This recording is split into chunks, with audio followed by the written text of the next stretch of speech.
안녕하세요. 딱딱하고 재미없는 뉴스를 쉽고 재밌게 꼭꼭 씹어드리는 시사건건 콜스형입니다. 자, 이번에 다룰 이야기는요. 최강욱 의원이 언론에게 화가 난 이유 이야기입니다. 자, 열린민주당 최강욱 의원이요. 언론들의 이 한심한 보도 행태에 화가 좀 났네요. 자, 어떤 보도를 했느냐? 기사를 보니까 이런 기사가 났어요. 대망론 뜨거운데 열린민주 윤석열 대선 출마 금지법 발의.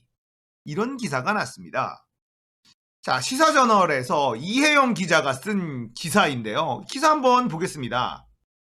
열린민주당이 현직 검사와 법관의 공직선거 출마 요건을 강화하는 법안을 발의했다. 사실상 야권의 유력 대선 주자로 떠오른 윤석열 검찰총장을 겨냥한 조치로 풀이된다.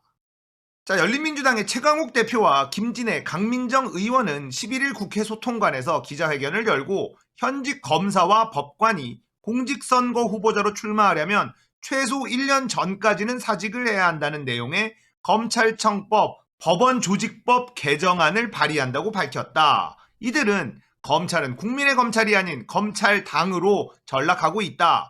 검찰 정치를 끊어내고 사법 신뢰를 회복하며 묵묵히 일하는 일선 검사와 법관의 자부심을 지켜주기 위해서라도 정치인을 꿈꾸는 검사와 법관이 퇴직 후 1년 동안 공직 후보자로 출마하는 것을 제한해야 한다.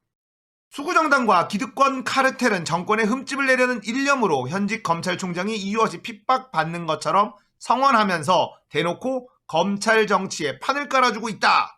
이렇게 야당을 비판했다라는 기사가 나왔습니다. 그런데 이 기사를 보면 좀 이상한 게 윤석열을 겨냥한 조치로 풀이된다 이렇게 써놨거든요.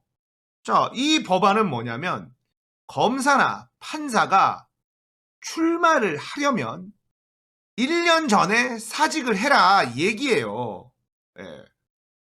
그런데 대통령 선거까지는 아직 시간이 많이 남았잖아요.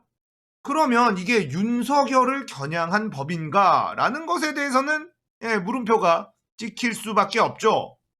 자, 이런 기사가 나오자 최강욱 의원이 페이스북에 글을 남겼는데요. 이 글도 한번 제가 읽어드릴게요. 윤석열 출마 금지법이라고요? 혹시나 했더니 역시 예상대로 언론은 기승전 윤이로군요.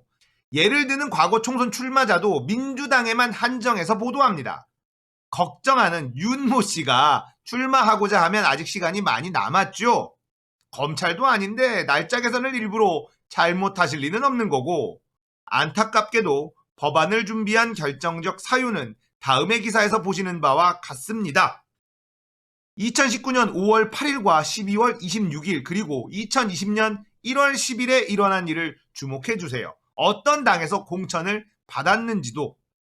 관련 기사를 조금만 검색해 보시면 재판의 공정성이 얼마나 휘청거릴 수 있었는지, 이 중요한 재판이 얼마나 지연되었는지 금세 아실 수 있을 겁니다. 편파해도 최소한의 성의는 필요한 법입니다. 임기제 공무원을 두는 이유는 정치적 중립을 지키라는 데 있습니다. 자, 그러면서 제시한 사건이 뭐냐면요.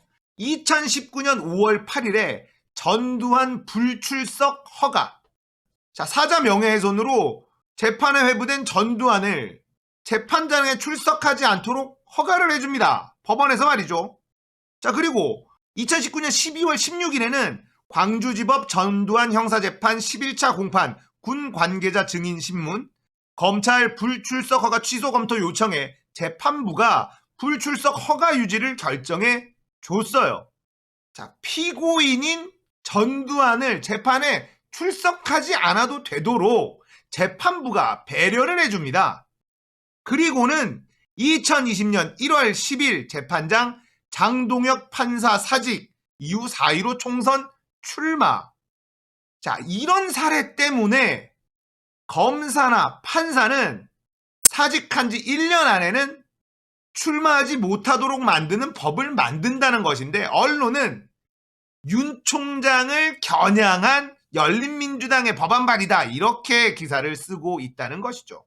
어떻게든 윤석열을 띄우고 싶어서 안달난 언론의 모습에 최강욱 의원은 일침을 놓습니다. 윤석열 출마 금지법을 만들었다라는 자극적인 헤드라인으로 기사를 쓰지만 사실은 그것이 아니라는 거예요. 자, 대한민국 언론 어디까지 갈까요? 검찰개혁은 이제 공수처가 출범하게 되면 본격적으로 진행이 될 겁니다. 하지만 언론개혁은 어떻게 해야 될까? 참 산 넘어 산입니다. 저는 이런 생각을 해요. 검찰이 아무리 썩었어도 언론만 제대로 돼 있었다면 이명박 박근혜 정권은 탄생할 수 없었고요. 노무현 대통령도 그렇게 돌아가시지 않으셨을 거예요. 대한민국 언론이 썩어도 너무 썩어 있기 때문에 여기까지 와버린 것 아닙니까? 잘못된 나라를 바로잡겠다고 하지만 이 바로잡는 거를 방해하는 세력, 그 중에 대표 주자가 바로 이 언론들이에요. 저 같은 유튜버들이 활동해야 되는 이유도 언론이 제 기능을 못하고 있기 때문 아닙니까? 언론이 제 기능을 한다면 저 같은 사람은 설 자리가 없어요. 지금도 유튜브에 보면 많은 극우 유튜버들이 언론에 나온 헤드라인이나 기사 내용을 가지고 정부 비판적인 영상을 만들어요. 자, 그들에게는 이 언론사가 제공해주는 이 기사가 좋은 근거가 되죠. 자, 이 기사를 근거로 문재인 정부를 비방하는 그런 영상을 만들면 굉장히 논리적인 그런 영상으로 탈바꿈하게 되죠. 끊임없이 잘못된 정보를 언론이 제공을 해줘요. 가짜 뉴스를 마구마구 만들어줍니다. 언론에서 나온 기사를 바탕으로 이야기를 구성을 하기 때문에 이 극우 유튜버들의 영상은 꽤나 논리적으로 보입니다. 또 유튜브에는 이 AI 알고리즘이 있기 때문에 이런 것을 한번 보기 시작한 사람들은 이런 영상들만 또 노출을 시켜주죠. 그래서 진실을 보지 못하는 국민들도 꽤 많아요. 유튜브 좀 봐라. 이렇게 논리적으로 설명하고 있는데 문재인 정부를 지지하는 니들이 도대체 정상적인 사람이냐? 이렇게 생각하는 국민들 꽤나 많습니다.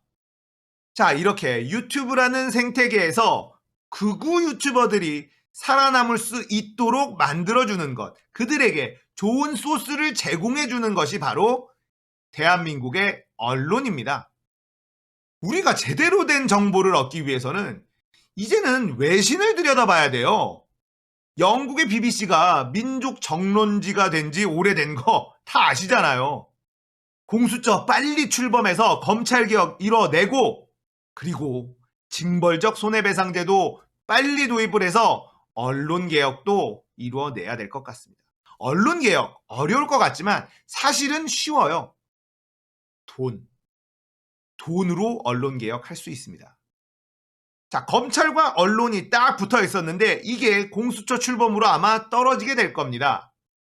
자, 그 다음에는 언론은 누가 남느냐? 재벌이 남아요. 자본이 남습니다. 자본과 언론의 이 유착관계를 끊어낼 수 있는 단계의 개혁이 필요하다. 그리고 징벌적 손해배상 제도를 확실하게 자리매김해서 잘못된 기사를 썼을 때 막대한 손해배상 청구를 할 수 있도록 어마어마한 돈이 지출될 수 있도록 만드는 것. 이것이 언론개혁의 첫걸음이 될 거다라고 생각을 합니다. 자, 오늘은 최강욱 의원이 언론에게 화가 난 이유에 대한 이야기 해봤습니다. 공감되셨다면 구독, 좋아요, 알림 설정 부탁드릴게요. 감사합니다. 끝!